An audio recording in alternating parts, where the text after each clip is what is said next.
Welcome to Sisan একাডেমিতে স্বাগত। আজকে আমরা ডেইলি ম্যাথস টেস্ট সিরিজের ক্লাস নাম্বার 21 শুরু করব আজকে ম্যাথসের উপর।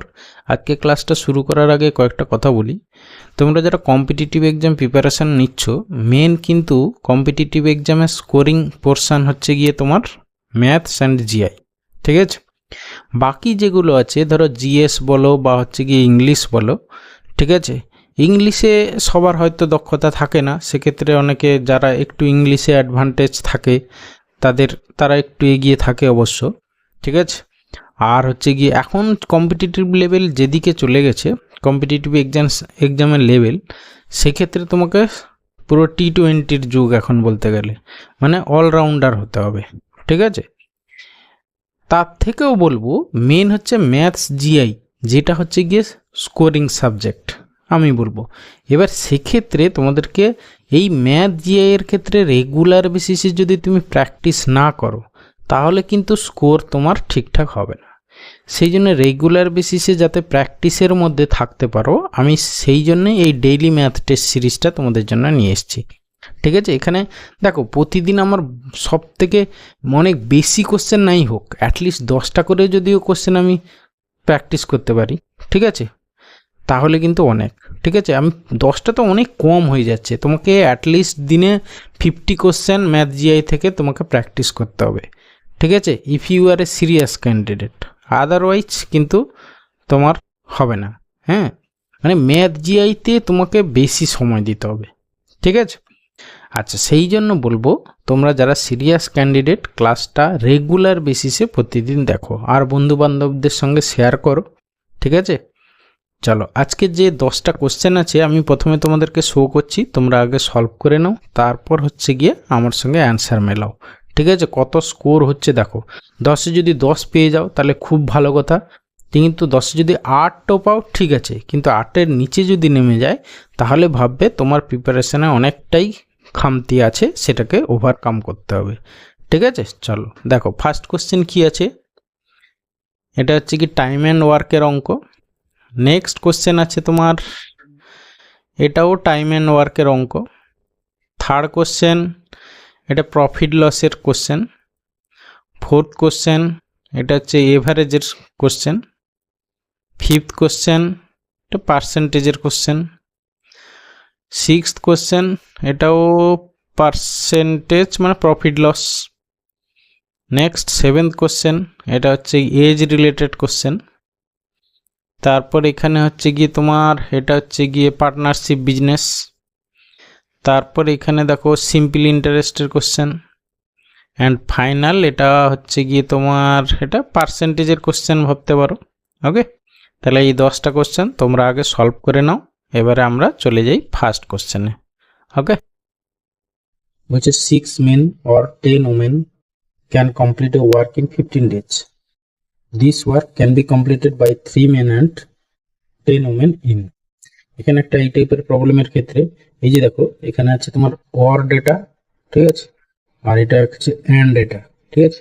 মেন ওমেনের এখানে অর ডেটা আর এটা অ্যান্ড ডেটা, এরকম টাইপের প্রবলেম থাকলে একটা ফর্মুলা বলি, দেখো দেখো কি বলেছে, জাস্ট ফর্মুলাটা কি হবে না, টাইম, ঠিক আছে, যে গিভেন টাইমটা দেওয়া আছে বাই, ঠিক আছে, and data by or data, and by or plus and by or.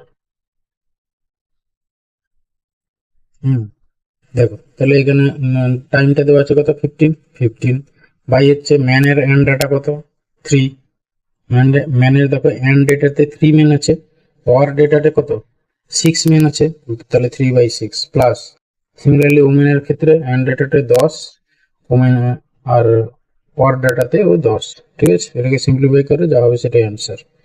15 by হচ্ছে গিয়ে 3/2 মানে 1/2 প্লাস হচ্ছে 1 মানে হচ্ছে গিয়ে 15, নিচে হচ্ছে গিয়ে 3/2 হবে, তাহলে ইন্টু উল্টে যাবে 2/3, 3 5 15 মানে 5 দিয়ে 10 দিন লাগবে টাইম, ঠিক আছে? 10 দিন মানে অপশন এ হচ্ছে আমাদের অ্যান্সার। ওকে, এই টাইপের প্রবলেম যখনই ওর ডাটা অ্যান্ড ডাটা থাকবে তখন আমরা এই ফর্মেটে ফেলবো, ঠিক আছে? Time by and data by or data. এরকম যদি ধরো মেন উমেন ওর বয় এরকম থাকে, তখনও সেম একই টাইপের, আরো একটা এখানে আবার প্লাস হয়ে যাবে, হ্যাঁ, প্লাস আবার ওই বয়ের and data by or data এরকম, চলে আসবে। ওকে, এরপর হচ্ছে কোশ্চেন নাম্বার 2, বলেছে A is 4 times as efficient as B. হ্যাঁ, A work done by B in 20 days. If they together work, the same work would be completed in. বলেছে এ হচ্ছে B এর 4 গুণ সক্ষম। এ একটা কাজ বি 20 দিনে করে, তাহলে দুজনে একসঙ্গে কতদিনে কাজ করবে। দেখো এখানে হচ্ছে কি তোমার দুজনের এফিসিয়েন্সি রেশিও দেওয়া আছে। দেখো তাহলে efficiency ratio of A and B, তাহলে এ ইজ টু বি কত দেওয়া আছে। দেখো এ হচ্ছে 4 গুণ কাজ করে, বি এর 4 গুণ। তাহলে এটা হচ্ছে এটা 1 হবে, 4:1। ঠিক আছে, 4:1। A is to B efficient ratio 4:1। সবসময় মনে রাখবে এফিসিয়েন্সি রেশিও যা হবে টাইম রেশিওটা তার ইনভার্স হয়ে যাবে। ঠিক আছে, টাইম রেশিও তাহলে এ আর বি এর টাইম রেশিও কত দাঁড়াবে, তাহলে হচ্ছে 1:4 হয়ে যাবে। ঠিক আছে, এবার বলেছে বি হচ্ছে কি কত টাইম নেয়, দেখো 20 দিন নেয়, তাহলে এই 4 ইউনিট মানে হচ্ছে 20 দিন। ঠিক আছে, তাহলে 1 ইউনিট মানে কত, মানে এর টাইম 4 5 20। ঠিক আছে, তাহলে এর হচ্ছে গিয়ে তোমার 5 দিন লাগবে। ঠিক আছে, এবার হচ্ছে দুজনে মিলে কত দিনে কাজ করবে। ঠিক আছে, সেই যে দুজনে মিলে কাজের ফর্মুলা কি আমাদের, দুটোর গুণ বাই দুটোর যোগ, মানে 5 × 20 বাই হচ্ছে গিয়ে নিচে 5 + 20। ঠিক আছে, তাহলে ইকুয়াল টু 20 পাচ্ছে 100 বা এরকম রেখেই দাও। 5 × 20 রেখে দাও, তারপর নিচে হচ্ছে গিয়ে 25, কাটাকাটি করো, 5 5 এ 25 আর 5 4 এ 20, তাহলে দুজনে মিলে কতদিনে কাজটা করবে, অপশন বি। ঠিক আছে, তাহলে এখানে কি হলো, এফিসিয়েন্সি রেশিও যা হবে টাইম রেশিও তার উল্টোটা হবে। সেখান থেকে দেখো আমরা বি এর টাইম দেওয়া ছিল, এ এর টাইমটা পেয়ে গেলাম। এবার দুজনে একসঙ্গে কাজ করবো কতদিনে, না দুটোর গুণ বাই দুটোর যোগ। ওকে, এরপরে এসে নেক্সট কোশ্চেন নাম্বার 3, বলেছে a man bought 5 article for ₹4। ঠিক আছে, তাহলে 5টা কেনে 4 টাকায়। ঠিক আছে, 4 টাকায়, তারপরে হচ্ছে 4টা বিক্রি করে ক টাকায়, 5 টাকায়। এই টাইপের যদি প্রবলেম থাকে বলেছিলাম কোনাকুনি গুণ করবে। ঠিক আছে, কোনাকুনি গুণ করবে। দেখো এইটা ছিল অ্যাকচুয়ালি কেনা, মানে হচ্ছে গিয়ে সিপি, আর এটা হচ্ছে কি এসপি, বিক্রি করেছে। তাহলে সিপি কত দাঁড়াচ্ছে দেখো, কোনাকুনি গুণ করবে, 4 4 হচ্ছে কি এখানে 16, আর হচ্ছে বিক্রয় মূল্য এসপি কত হবে, 5 5 এ 25। ঠিক আছে, মানে এই ধরো কেনা দামের সঙ্গে যেটা গুণ করে পাচ্ছি সেটা হচ্ছে সিপি। তাহলে 16টা হলো সিপি, আর বিক্রি দাম এই যে 5 টাকা, এর সঙ্গে যেটা গুণ করে পাচ্ছি সেটা হচ্ছে গিয়ে এসপি হবে। এইটুকু মনে রাখো, কোনাকুনি গুণ করবে, কেনার সঙ্গে যেটা গুণ হবে পাবো সেটা হচ্ছে সিপি, আর এসপিটা হবে অপরটা। ঠিক আছে, এবার দেখো, এবার তোমার হচ্ছে গিয়ে 16 টাকায় কিনে 25 টাকা বিক্রি করেছে, তাহলে কত পার্সেন্ট লাভ হবে দেখো, তাহলে হচ্ছে গিয়ে তোমার 9 টাকা লাভ আউট অফ 16 টাকা, তাহলে ইন্টু 100 করে দাও। ঠিক আছে, 4 4 এ 16, 4 25 100।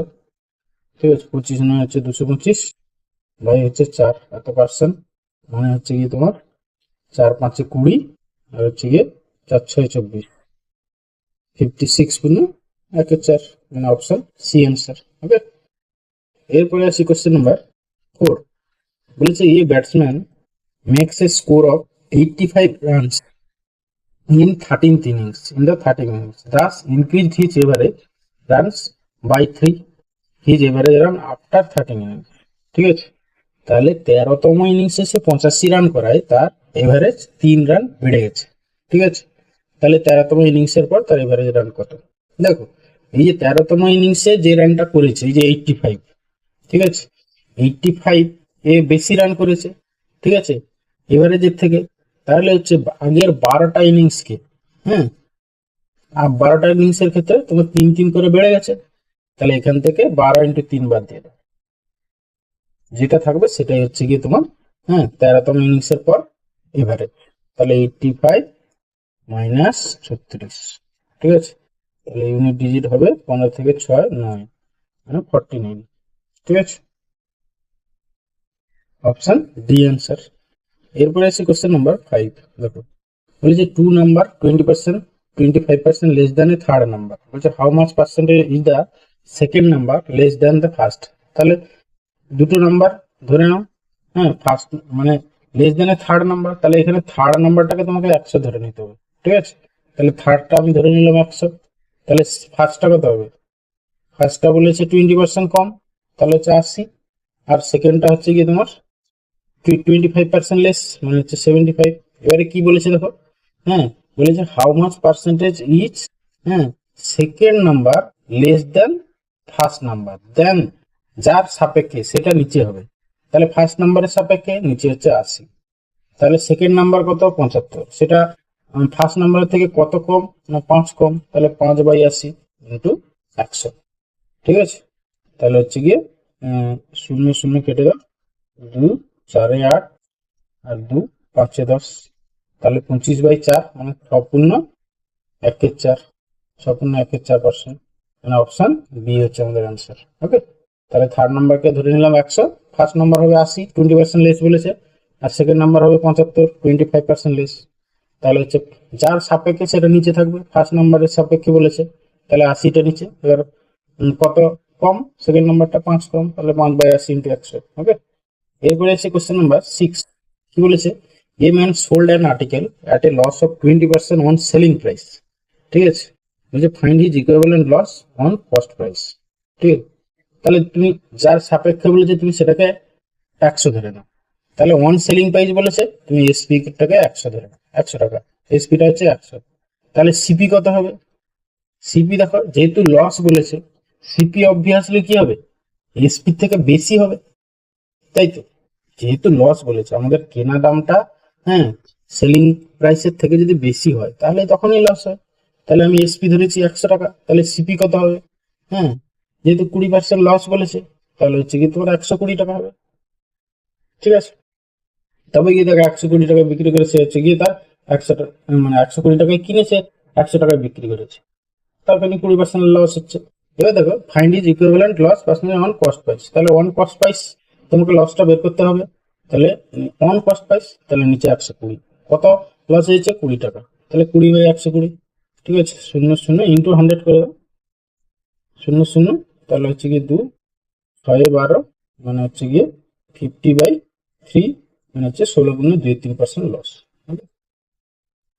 যার সাপেক্ষে প্রথমে যার সাপেক্ষে দেওয়া আছে সেটাকেই তুমি 100 ধরে নাও, এসপি সাপেক্ষে বলেছিল এসপিটা 100 ধরে নাও। তাহলে যেহেতু লস বলেছে তাহলে সিপিটা বেশি হবে, প্রাইস 120।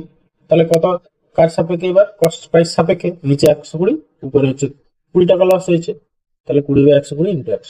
ওকে, এরপরে আছে কোশ্চেন নাম্বার 7।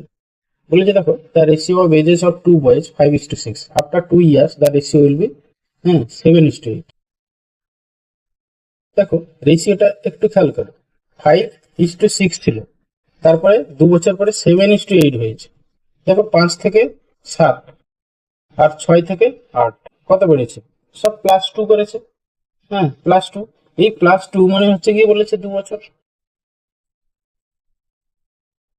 2 বছর।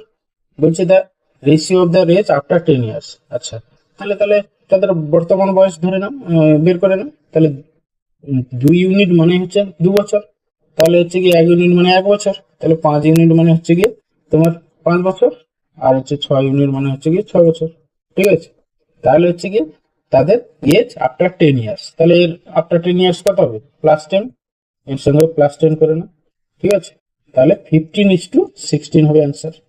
তাহলে অ্যান্সার তো এটাই থাকবে, কাটাকাটি যেহেতু হবে না, তাহলে অপশন এ অ্যান্সার। ওকে, রেশিওটা দেখো, যে প্রথমে 5:6 দেওয়া ছিল, সেখান থেকে 2 বছর পরে 7:8, দেখো সেম ইউনিট বেড়েছে দুটোর ক্ষেত্রে, 2 ইউনিট, এখানেও 2 ইউনিট, সেই 2 ইউনিট মানে 2 ইয়ার্স। যদি এরকম সেম না হয় পরে সেম করে নিতে হবে। ঠিক আছে, সেইটা এখানে দেওয়া আছে, কোনো প্রবলেম নেই। ওকে, এরপরে দেখো কোশ্চেন নাম্বার 8। বলেছে the ratio of investment of two partners A and B is 5:6, and the ratio of their profit this, A money invested for 8 months, তাহলে for how much money B money invested, মানে just কিছু নেই, investment যত টাকা করবে into time, সেটাই হবে profit ratio. তাহলে এর ক্ষেত্রে সে হচ্ছে 5 ইউনিট ইনভেস্ট করেছে। ঠিক আছে, 5 ইউনিট টাকা ইনভেস্ট করেছে। হ্যাঁ, সে কত মাস ইনভেস্ট করেছে? 8 মাস। তাহলে বি এর কত ইউনিট ইনভেস্ট করেছে? 6 ইউনিট। কত মাস ইনভেস্ট করেছে জানি না, বের করতে হবে। এক্স ধরে নিলাম, ইকুয়াল টু হবে কি 5/12, বলেছে প্রফিট রেশিও। ঠিক আছে, এবার সিম্পলিফাই করো, 5 5 কেটে গেল, 2 3 6, 2 4 8, আর 3 4 12, তাহলে এক্স ইকুয়াল টু 16। তাহলে 16 মান্থের জন্য বি এর টাকা কেটেছে, ঠিক আছে, তাহলে অপশন বি অ্যান্সার। ওকে, এরপরে আছে কোশ্চেন নাম্বার 9, বলে যে sum of money simple interest amount to 4 times of itself in 12 year. ঠিক আছে, 12 ইয়ারে সেটা হচ্ছে গিয়ে 4 গুণ হয়, ইট অ্যামাউন্ট টু 10 টাইমস। 10 টাইমস কত বছর পর হবে? দেখো, যেটা ধরো সাপোজ 100 টাকা ছিল, 4 গুণ হয়ে গেছে মানে 400 টাকা হয়ে গেছে সুদে আসলে।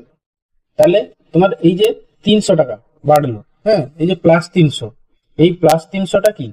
সুদ। তাহলে এই 300 টাকা সুদ হয় কত বছরে বলেছে? 12 বছরে। এবার যখন 10 টাইমস হবে, ঠিক আছে, 100 টাকাটা 10 টাইমস হবে, হ্যাঁ, 1000 টাকা হয়ে যাবে, ঠিক আছে, তখন কি হবে? তোমার কত বাড়বে? ইন্টারেস্ট 900 টাকা বাড়বে, ঠিক আছে। তাহলে 300 টাকা হয় 12 বছরে, তাহলে 900 টাকা কত বছর হবে? ব্যাস, 300 হচ্ছে 4, 3 4 এ 12, তাহলে 9 4 36, এখানে ইন্টু, মানে 3 এর সঙ্গে 300 টাকা 12 বছরে, তাহলে হচ্ছে কি 3 ইন্টু 4 ভাবো, 4 গুণ হয়েছে, তাহলে এখানে 9 4, তাহলে 36 বছরে হবে। অপশন বি হচ্ছে আমাদের answer.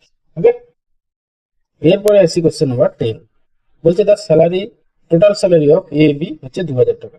A spend 95% of his salary and B 85% of his salary. If their savings are same, ঠিক আছে, হোয়াট ইজ এর স্যালারি? দেখো, দুজনের সেভিংস সেম বলেছে, তাহলে যদি তোমার 95% খরচ করে দেয়, তাহলে বাকি যে 5% সেটাই সেভ, ঠিক আছে।